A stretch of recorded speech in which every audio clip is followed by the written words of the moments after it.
새누리당이 어제 이른바 상향식 공천제 계획을 발표했습니다. 기초선거 정당공천 폐지 공약을 전면적으로 부정하면서 이에 대한 국민적 비난을 회피하기 위한 의도가 숨어있는 것으로 저희들은 보고 있습니다. 떳떳하지 못합니다. 그런데도 기초선거 정당공천 폐지를 공약했던 박근혜 대통령은 묵묵부답입니다. 국민을 기억상실증 환자로 생각하거나 또는 국민들은 거짓말도 이해해 줄 것이라고 생각한다면 국민 모독입니다.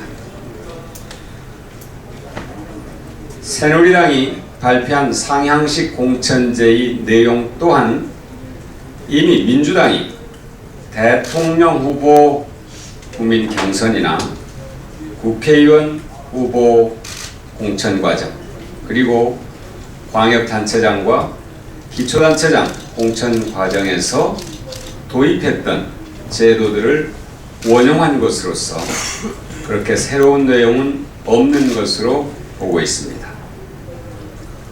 언론들도 일부 내용의 실현성에 의문을 제기하고 나서기도 했습니다.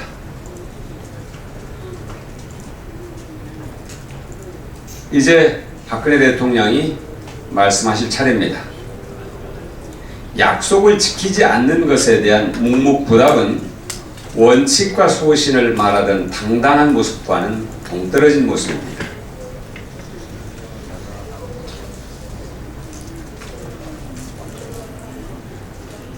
공무원 간첩 조작 사건은 국가 운영 시스템이 정상적으로 돌아가는 나라라면 도저히 일어날 수 없는 국가 권력 악용 범죄입니다. 권력의 이익을 위해서 또는 특정 집단, 특정 세력의 이익을 위해서 국민의 인권을 유린한 범죄이고 국가 권력을 사용한 범죄이고 국익을 파괴한 범죄입니다. 어제 윤병세 외교부 장관은 국회 답변에서 검찰이 법원에 제출한 위조된 문건 3건은 중국 선양 주재 우리 총영사관이 정식적으로 요청한 바 없다고 말했습니다. 문건이 지극히 비정상적인 방법을 통해서 위조됐을 가능성을 우리 외교부 장관이 말한 것입니다.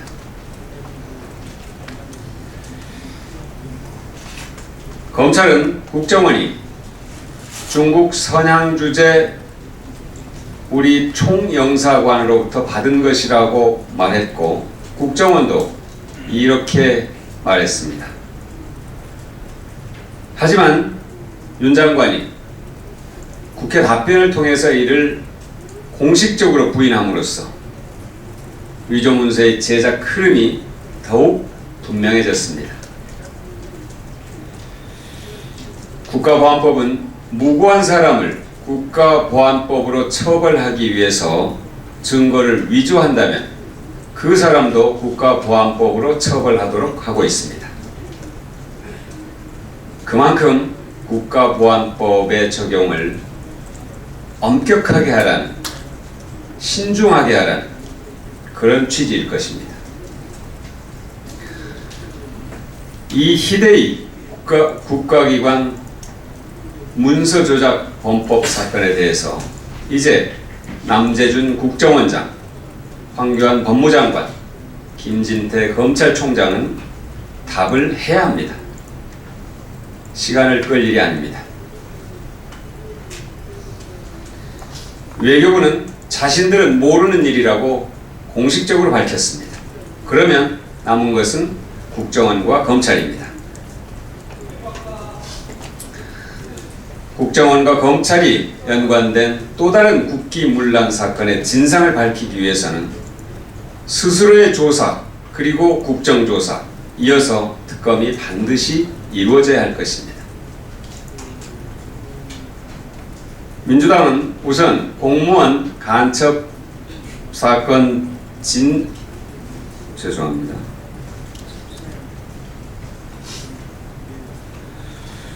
민주당은 우선 공무원 간첩 사건 조작 진상조사단을 구성하기로 하고 위원장에 외무통일위원회 간사인 심재권 의원을 임명했습니다. 위원은 법사위원과 정보위원을 비롯한 해당 상임위원으로 구성할 것입니다. 위원회는 구성되는 즉시 구체적인 활동에 들어갈 것입니다. 대학생 참사 사건에 대해서 말씀드리겠습니다. 오늘 아침 민주당 최고위원회의는 모두 검은 넥타이를 착용하고 최고위원회의를 열었습니다. 꿈을 피우기도 전에 억울하게 숨진 영혼들에게 이 시대를 사는 한 사람으로서 참으로 죄송하게 생각합니다. 사고를 제대로 수습하고 원인을 밝혀서 책임져야 할 부분에 대해서는 의당 책임을 물어야 할 것입니다. 하지만 아무리 사고를 잘 수습한다고 한들 사고가 일어나지 않도록 사전에 미리미리 챙기는 것과는 비교할 수가 없습니다. 억울하게 숨진 젊은 영혼들이 살아 돌아올 수 없고 유가족들의 시퍼렇게 멍든 가슴이 아물 수가 없기 때문입니다. 원칙과 기본을 무시하면 우리 사회가 어떻게 되는가를 보여주는 강력한 경고입니다. 안타까운 젊음의 죽음이 헛되지 않도록 우리 사회 전반이 안전한 사회를 만들기 위해서 최선의 노력을 다해야 할 것입니다. 반성해야 할 대목은 반성해야 되고 문제를 제대로 짚어서 책임을 물어야 할 부분은 물어야 합니다. 김한길 대표는 오늘 오후 대학생 참사 사건 희생자 빈소를 찾아 조문할 예정입니다. 이상입니다.